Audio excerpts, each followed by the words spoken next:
De quoi voulez-vous que je parle? Vous pourrez que vous parliez. Est-ce que vous pourriez parler de l'amour? Oui, donc l'amour. Et c'est la raison de la création de l'univers. Allah a créé, dit que je crée les êtres humains pour qu'ils m'adorent. Mais donc, dans le fait d'être adorateur, Allah prend comme base l'amour. S'il n'y avait pas l'amour, la vie, l'univers n'aurait aucune signification. Tout repose sur l'amour. Par exemple, notre vie vient ici. Et Allah lui crée avec des jolis yeux pour que nous l'aimions. Elle est humble, nous l'aimerons. Elle sera enthousiaste, nous l'aimerons. Elle sera obéissante, nous l'aimerons.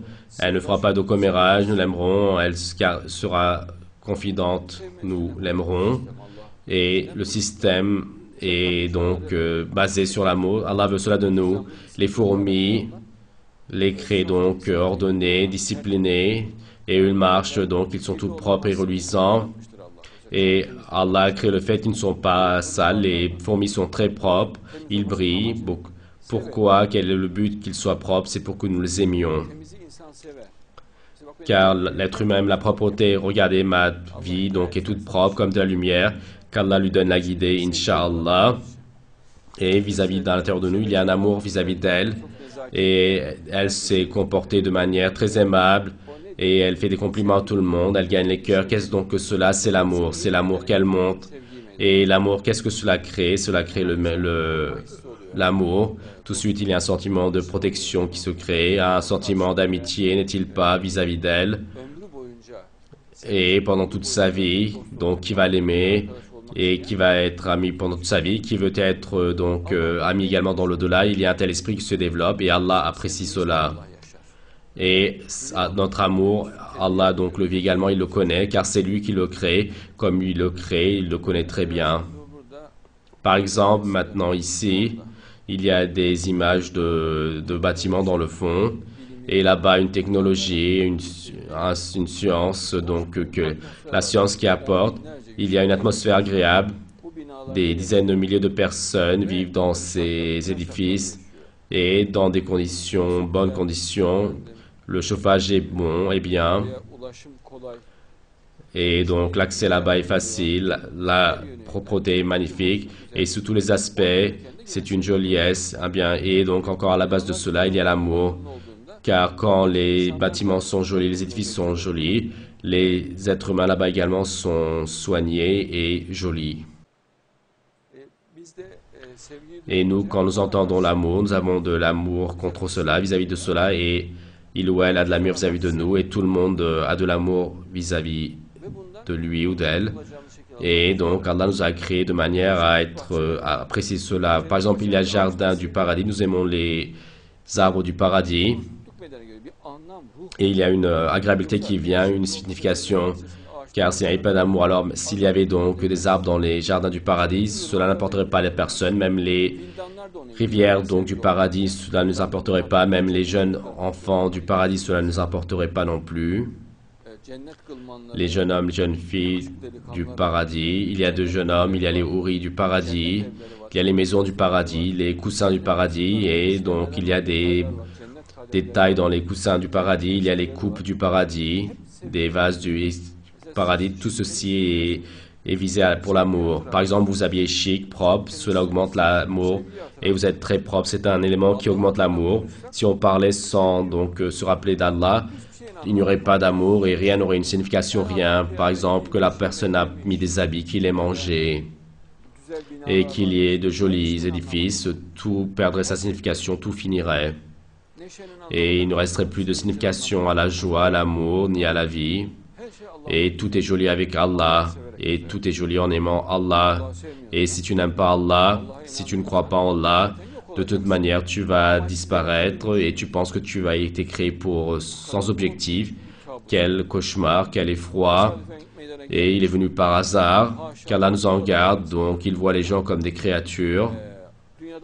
Et dans le monde, et les injustices dans le monde,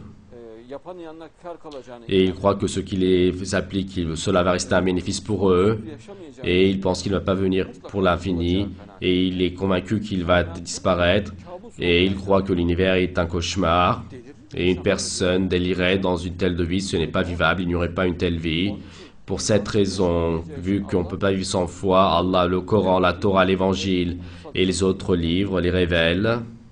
Et si la religion ne nous avait pas informés sur la vie, les gens auraient déliré, ils auraient été dévastés. Et donc, sans amour, il n'y aurait rien de signification. Mais bien sûr, en plus de cela, s'il y avait une religion, car encore la personne à la base croira en Allah, même s'il n'y avait pas le Coran, la personne croirait en Allah en tant qu'essence. Il ferait encore des prières à Allah, encore à lui, selon lui. Il voudrait lui faire donc des adorations et avec des prières, il exprime son amour. Et par son instinct, il connaîtra beaucoup de choses licites et illicites. La personne, beaucoup de choses illicites, donc il connaîtra la plupart des choses illicites dans le Coran. Allah lui inspirera donc dans son cœur s'il n'y avait pas la religion. Mais bien sûr, Allah, ce n'est pas les communautés sans religion. Allah envoie obligatoirement une religion.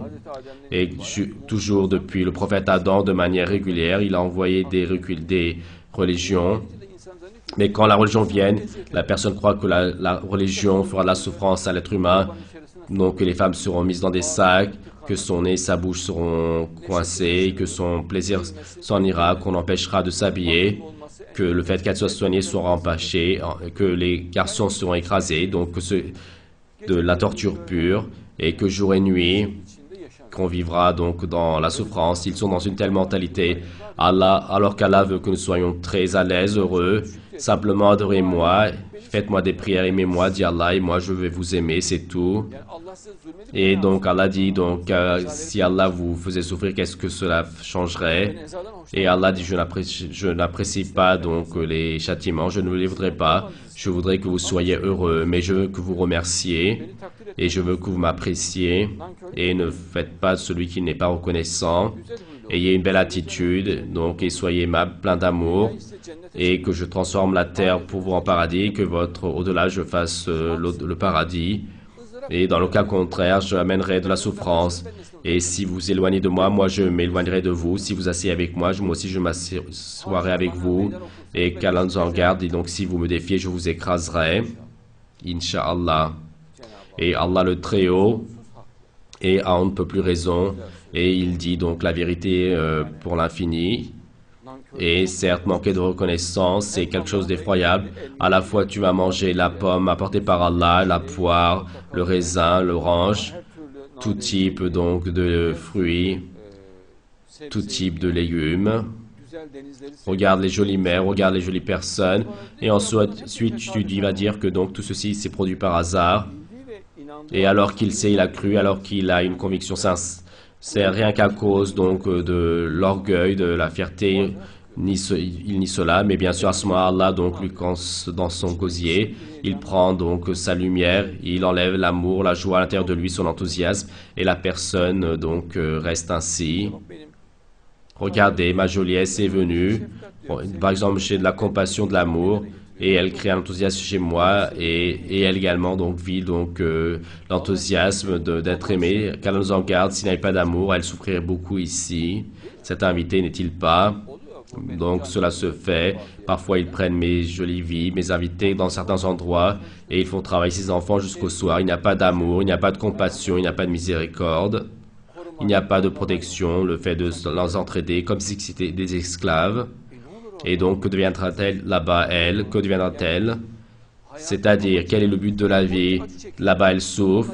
Et toi, quand tu vois qu'elle souffre, toi aussi tu souffres. Pourquoi est-ce que tu gagnes alors cet argent?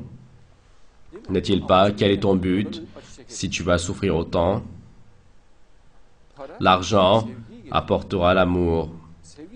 Et c'est pour l'amour qu'on apprécie l'argent. C'est pour aimer Allah. Sinon, qu'est-ce que nous allons faire de l'amour? S'il y avait des bâtiments ou s'il y avait la mer, etc., c'est parce qu'il y a Allah que tout est très joli. Par exemple, vis-à-vis des chats, nous ressentons un grand amour. Allah donc les crée innocents, doux, et apporte donc ces petits que je les caresse, que l'équipe vienne. Pourquoi est-ce que nous les aimons? C'est parce qu'ils s'en abandonnent, ils s'en remettent à nous, ils sont innocents, ils ne font pas de commérage, ils ne font pas de ruse, ils ne font pas de mal. Et beaucoup de sentiments, d'éléments que nous cherchons, donc les chats ronronnent, donc ils répondent bien à l'amour. Tout de suite, ils commencent à ronronner, n'est-il pas, ils ronronnent, donc une expression d'amour jolie. Et pour se faire aimer, il fait plusieurs choses, attitudes. Il a pour objectif l'amour alors que c'est un animal. Et Allah dit donc, pour les gens de la croyance, dit qu'ils sont plus bas que les animaux, car eux n'ont pas pour objectif l'amour.